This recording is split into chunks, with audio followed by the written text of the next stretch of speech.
Tumila na ang siksikan at umayos na ang kalsada sa paligid ng Baclaran Church. Pansamantala kasing ipinagbawal ang mga nagtitinda sa bangketa.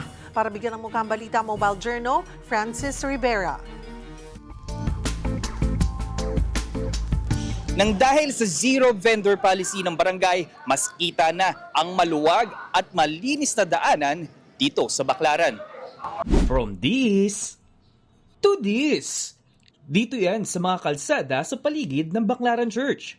Hindi na po kailangan po kasing pumunta ang MMDA kung ginagawa lamang po, sinusunod ng ating pamahalaang barangay ang mga ordinansang ginawa po namin mga kagawad. Isinira kasi ng barangay ang ilang stall at pinaalis ang mga street vendor dahil sa kakatapos lang na Asian Summit.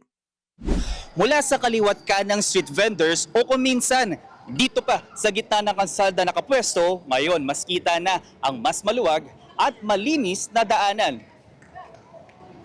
Approve yan sa mga dumadayo. Kasi pag may mga vendors din kasi napupuno yung kalsada, parang ang crowded, tignan masyado.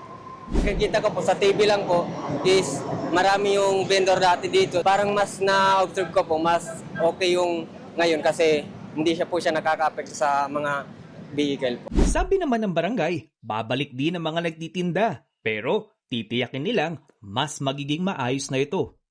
Ang kailangan lang naman dyan, no, yung ma-implement talaga, no, yung mga safety measures, no, dito po sa ating barangay Baclaran, no.